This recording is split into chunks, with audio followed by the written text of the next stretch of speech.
से अहम खबर के साथ जहां नई आवास योजना का आदेश निरस्त कर दिया गया। इस वक्त की अहम खबर आपको बता दें भोपाल से, जहां नई आवास योजना का आदेश निरस्त हुआ है। नहीं बनेगा मंत्रियों और विधायकों का बंगला। 1250 आवास बनने की योजना थी। गृह निर्माण मंडल ने यह आदेश जारी कर दिया है। गृह निर्माण मंडल ने आदेश जारी कर दिया है। अब आपको बता दें नई आवास योजना, जिसके लिए लगातार जो वहां के रहवासी हैं वो आंदोलन कर रहे थे, क्योंकि वहां पर कई पेड़ों को काटना था और ऐसे में अब यह आदेश निरस्त कर दिया गया है। गृह निर्माण मंडल ने यह आदेश जारी कर दिया। इस वक्त की अहम खबर आपको बता दें, जहां लगातार रहवासी चिपको आंदोलन कर रहे थे, पेड़ों से वो चिपक के खड़े हो गए थे, चाहे वो युवा हो, बच्चे हों या फिर महिलाएं हैं, और लगातार इसका विरोध किया जा रहा था कि 29,000 जो पेड़ हैं वो उसमें काटने पड़ते अगर यह आदेश जारी हो जाता। तो अब अहम खबर आपको बता दें भोपाल से, जहां नई आवास योजना का आदेश निरस्त कर दिया गया है। तो नहीं बनेगा मंत्रियों और विधायकों का बंगला।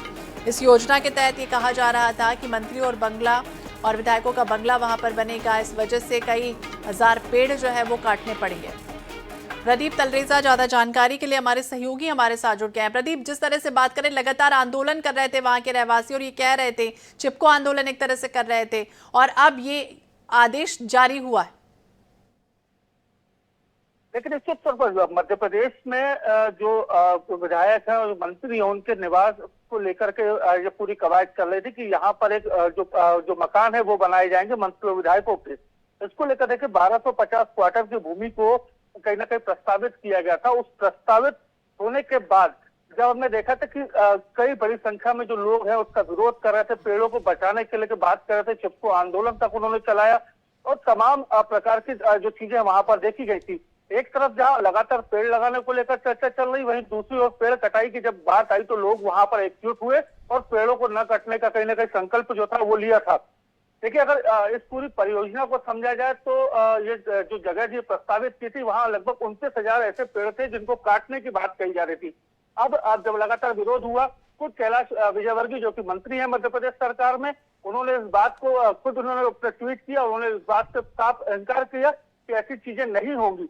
और देखिए, इसके बाद मध्य प्रदेश की जो गृह निर्माण और अधोसंरचना विकास मंडल है, अब उसने इसको आदेश जारी किया। उन्होंने आदेश तो जारी किया है, लेकिन प्रदीप अब ये समझना चाहेंगे, क्योंकि लगातार चाहे वो महिलाएं हैं, बच्चे हैं या फिर बुजुर्ग, ये रोते रोते कहते हुए नजर आए थे कि हम इन्हीं पेड़ों को देख देख कर बड़े हुए हैं, हमारे बुजुर्गों ने पेड़ लगाए थे। और अब ये जरूर बताइए कि गृह निर्माण मंडल ने आदेश तो जारी कर दिया है, निरस्त कर दिया है, लेकिन अब इनका जो बंगला है वो अब कहाँ बनेगा, उसकी कोई जानकारी?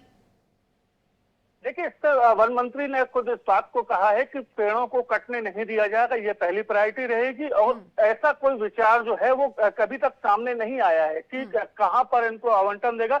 उन्होंने इस बात को जरूर कहा है कि पेड़ों को कटने नहीं देंगे, लेकिन अगर इस प्रकार की कोई योजना बन रही है तो पहले इसका जो जब कैबिनेट में ये की जाएगी, कैबिनेट के बाद इसके लिए प्रस्तावित किया जाएगा, और साथ में अगर ऐसी जगह देखी जाएगी जहां पर इनको दूसरी जगह कहीं शिफ्ट किया जा सकता है।